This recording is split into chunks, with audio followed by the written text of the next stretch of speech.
Serum टोली flyover ramp को लेकर के पिछले कई महीनों से आंदोलन चल रहा है। अब आंदोलन का रूप जो है और बृहद होते जा रहा है।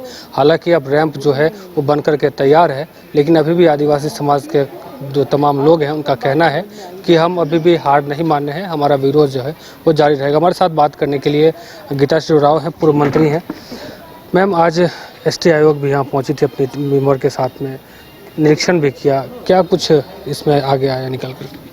देखिए, उन्होंने तो जो स्थल निरीक्षण में जो उन्होंने देखा तो उन्होंने कहा कि हम तो पहले वीडियो वगैरह में ही देख रहे थे, मामला तो आया ही था मेरे पास में शिकायत के माध्यम से, और जो सामने से देखा तो बोले कि सब आईने की तरह साफ़ हो गया, क्योंकि सामने से उन्होंने देखा कि निश्चित रूप से, क्योंकि वो भी रांची में ही रह चुकी हैं तो उनको यहाँ की जानकारी है अच्छी तरह से इस जगह की भी, तो उन्होंने भी महसूस किया कि जगह पहले से छोटी हो गई है। फिर जब उन्होंने देखा कि किस तरह से अतिक्रमण होकर सर्विस लेन बनाया गया है और अतिक्रमण हुआ है, तो उनको भी साफ तरह से दिख गया कि कैसे सरुल में किस तरह से भीड़ आती है, जानकारी सबको है, उनको भी है। तो उनको तो था कि ये रैंप बहुत गलत तरीके से बना है, हटना चाहिए इसको तो बनना ही नहीं चाहिए था। तो अब उन्होंने कहा है कि राज्य सरकार और जो केंद्र सरकार से संवाद करके दोनों तरफ से वो समस्या का समाधान जो है वो करेंगे। अगर केंद्र सरकार की तरफ से कुछ मिल जाता है तो फिर इसमें बदलाव लाना चाहिए। ये मतलब प्रोजेक्ट को जो है, जो ओरिजिनल डीपीआर में था, क्योंकि व्यवस्था तो नहीं है, अव्यवस्था है ये, और स्पष्ट रूप से हमारी अपनी जो है धार्मिक धरोहर, जो सांस्कृतिक हमारी धरोहर के ऊपर आघात करके ये सारी व्यवस्था बनी है। तो इसका तो हम विरोध शुरू से ही कर रहे थे, संज्ञान में डाला हुआ था मुख्यमंत्री जी की कि उनसे उम्मीद की थी कि वो इसका कुछ निदान निकालेंगे, कुछ करेंगे, मगर उन्होंने बिल्कुल ही इसकी तरफ से आँख मूंद लिया। और फिर हम बस ध्यान आकृष्ट करने के लिए जो भी लोकतांत्रिक तरीका था हम उसके तहत उनको करते रहे, अपना संदेश पहुंचाते रहे, क्योंकि एक बात के अलावा तो उन्होंने फिर दोबारा कभी संवाद भी नहीं करने की कोशिश की। वाया मीडिया कुछ थोड़ा बहुत चला इधर उधर, मगर उनको जो अगर वो खुद करना चाह रहे थे, जैसे उनके तरफ के लोग जो हैं बोलते थे कि नहीं वो सोच रहे हैं, कर रहे हैं, तो अगर हमें भी बोल के बता देते कि कैसे क्या होगा तो बेहतर स्थिति रहती, मगर उन्होंने कभी नहीं ऐसा कुछ किया। बल्कि विदेश यात्रा में निकलने के बाद जिस तरह से बंदूक के साए में सारा कुछ हुआ तो ये हमें और आहत कर गया है। तो हमारा विरोध, अब तो विरोध है ही, उद्घाटन हो, किसके लिए आपने ये सारी व्यवस्था बनाई है, इसका विरोध हमारा हमेशा ही रहेगा। और लोकतंत्र में जनभावनाओं की कद्र होनी चाहिए उसके अनुरूप, और वो भी 5वीं अनुसूची के राज्य में तो जो व्यवस्थाओं की बातें अलग से होती हैं। यहाँ पर तो आपका जो है, आप तो बिल्कुल ही एक अलग तरीके के व्यक्ति बन गए हैं। जिस तरह का आप हमेशा आदिवासी, अब तो उनको आदिवासी मानने से भी इनकार करते हैं, क्योंकि इनमें वो ना भावना है, ना वो संवेदना है, ना वो सोच है, ना वो जानकारी भी नहीं है, या वो नहीं रखना चाहते हैं कि एक 5वीं अनुसूची के राज्य में जो आपका गैर मजुरवा ज़मीन की मालिक जो है सरकार भी नहीं होती है। और अभी जो पिछले ही हफ्ते जो बात आई कि गैर मजुरवा उनकी ज़मीन की जो रसीदें कटेंगी, आखिर ये कैसे हुआ संभव? और सरकार ने अभी तक इसमें अपना कुछ भी रुख रवैया या कोई भी अपने तरफ से कोई कार्रवाई क्यों नहीं की?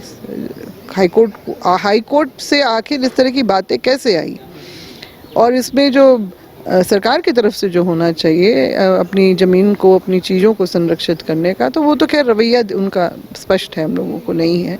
क्योंकि लैंड बैंक को निरस्त करने का जो उन्होंने वादा 2019 के चुनावी उसमें किया था, तो वो तो बिल्कुल ही झूठा साबित हुआ, क्योंकि उन्होंने पिछले टर्म में भी नहीं किया था, इस टर्म में तो और गौतम अडानी के साथ बैठ के उन्होंने 2 घंटे की वार्ता में उन्होंने 1200-1300 के एकड़ की ज़मीन 2 प्रोजेक्ट में के लिए दे दी उनको। ऑलरेडी उनका एक गोड्डा में जो आपका पावर प्लांट का जो हुआ था 2016 में, उसके बाद अभी ये सब, और उसके बाद फिर जब यूरोप में निवेशकों को बुलाने के गए हैं, तो निश्चित रूप से शायद लैंड बैंक का ही हिस्सा बनेगा वो।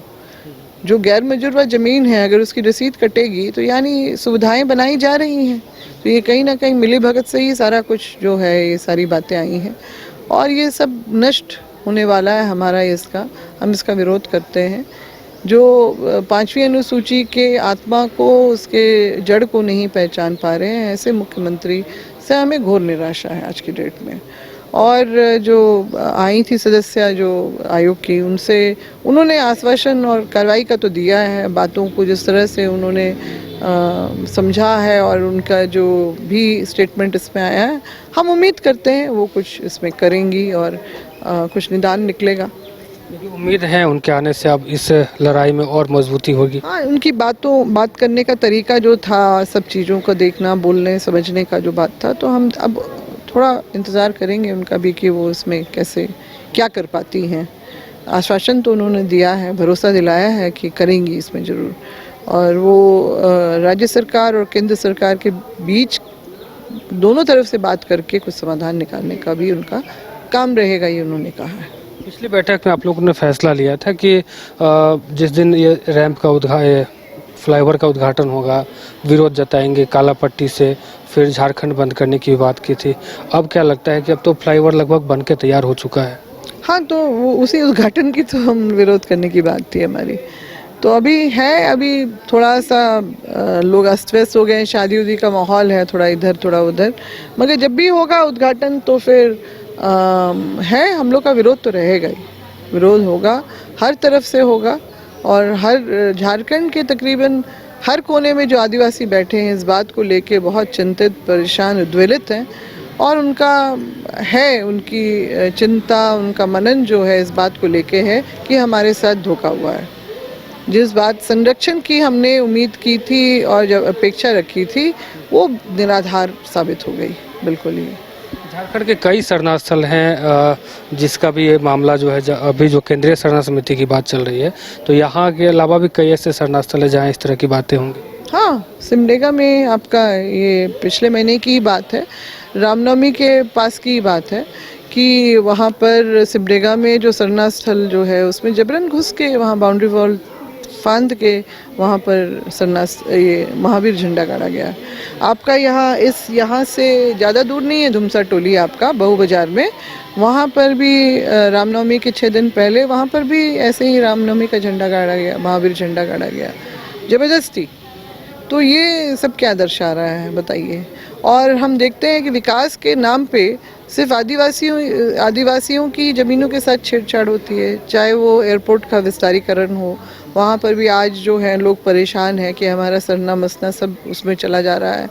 और जब वो आज स्थिति ये बन गई है कि गैर मंजूर ज़मीन, जो मैंने कहा कि उसके मालिक सरकार भी नहीं हो सकती, वो सामूहिक जो है इस्तेमाल के लिए है, तो वहाँ पर भी है वो, उसमें भी उनको दिक्कत है, क्योंकि वहाँ पहले से ही भूमाफिया अपने नज़र गड़ाए बैठे होते हैं और वो अपना ही तंत्र और वो अपना शासन चलाने लगते हैं स्थानीय थाना और अंचल के मदद से। उनको बहुत आराम से मैनेज कर लेते हैं और जो आम व्यक्ति है वो यहाँ से भटकता ही रहता है सारे टाइम। तो हमारे साथ पूर्व मंत्री गीता श्रीराव थी, जिनका कहना था कि ये विरोध जो है हमारा चलता रहेगा। अब जो एसटी आयोग के जो मेंबर हैं, तमाम जो लोग हैं, आज पहुंचे हैं रांची, तो कहीं ना कहीं एक उम्मीद जगी है कि हमारे लड़ाई में और मजबूती आएगी। अब देखना होगा कि आगे क्या कुछ होता है। अपने सहयोगी नूतन के साथ अमित झा, न्यूज़ 22 को रांची।